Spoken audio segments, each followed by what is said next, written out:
In the following videos, I will highlight my construction calculators according to the Euro codes in an interesting way. I am excited to share with you my video about the automation of flange beam calculation.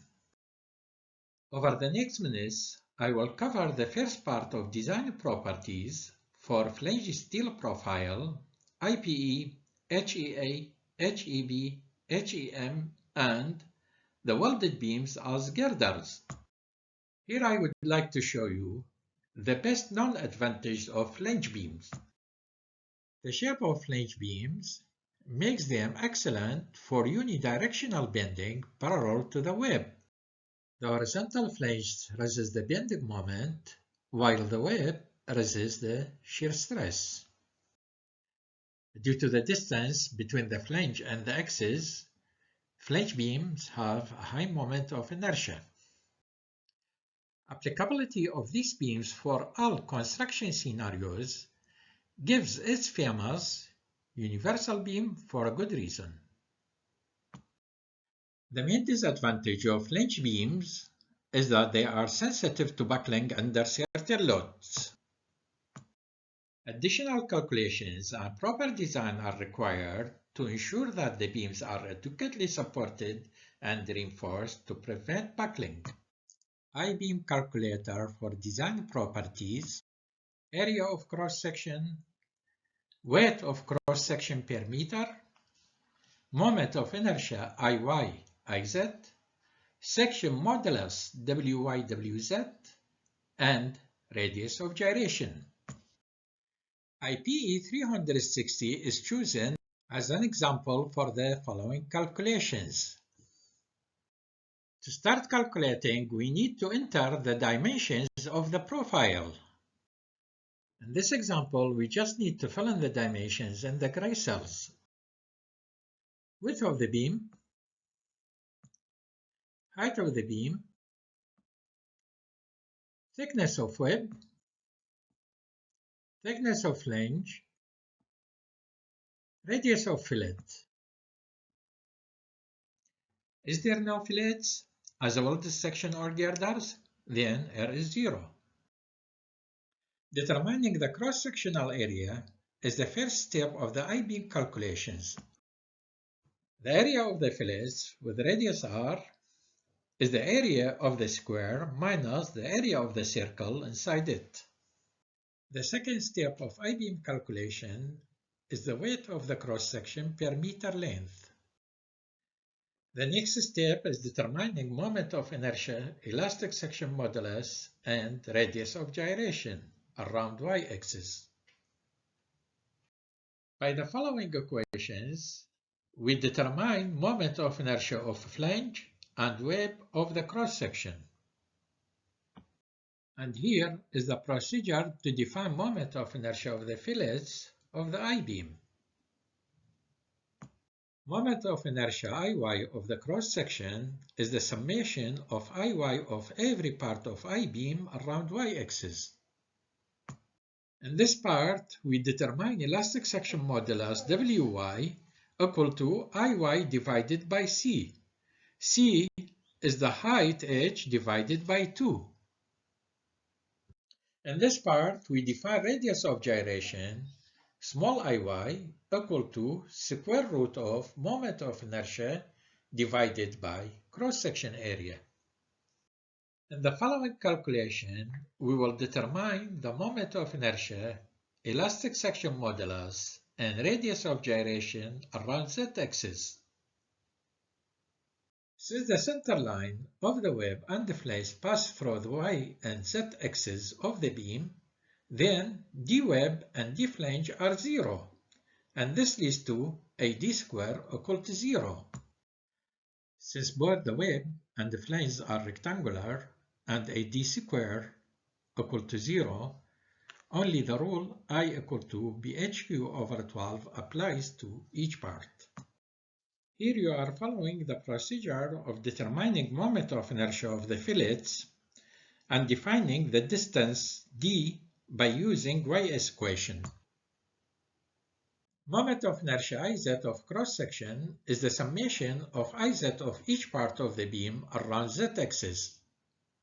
In this part, we determine elastic section modulus Wz equal to Iz divided by c. C is the width b divided by 2. Then we define radius of gyration small iz equal to square root of moment of inertia Iz divided by a cross-section area. Finally, I will show you the results of I-beam calculations summarized in one table. The same results will be shown in the following tables in two ways. These are the dimensions of IPE 360 in millimeters. In this flange beam calculator, we can get all results in one click. These are the outcomes of IPE 360.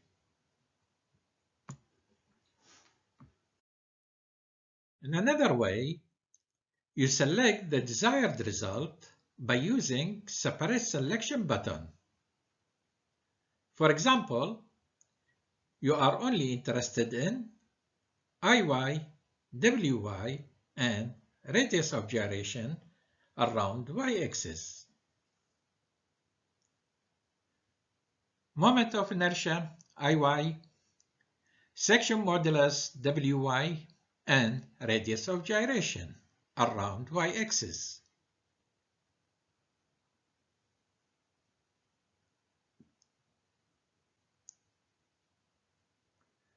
Or you are only interested in the area and the width of the cross-section.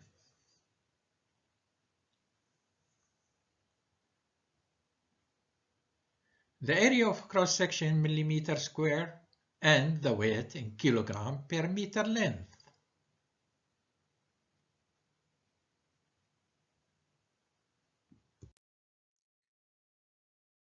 As mentioned earlier, we took IPE 360 as an example for previous calculations.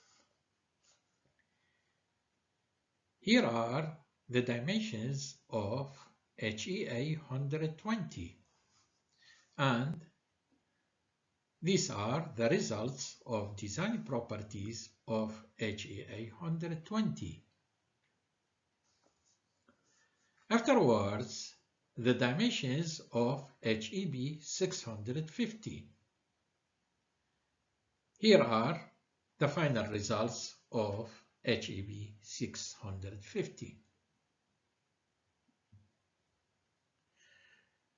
Finally, the dimensions of HEM 650 and the outcomes in one click.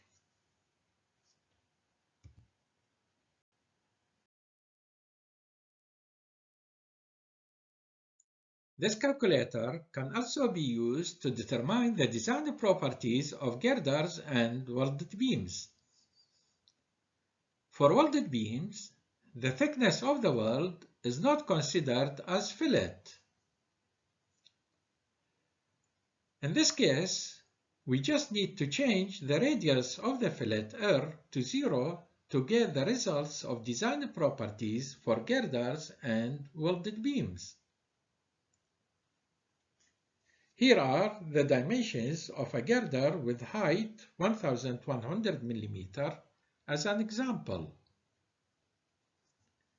Afterwards, you can see the results of girder with 1500 mm height.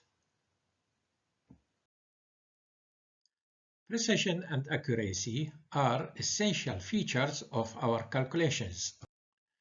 I am happy with the end result, and I will be even happier if you find it valuable and can make the most of it. I hope and try to make my work as accessible as possible to the relevant group, especially civil engineers and architects. Are you interested in this flange beam calculator? You will receive it for free by email for a week in spreadsheet version. If you want any further information, feel free to contact us at info at rasimengineering.com. In the following video, you will come to a knowledge of the effect of increasing the height of I-beam on its moment of inertia IY.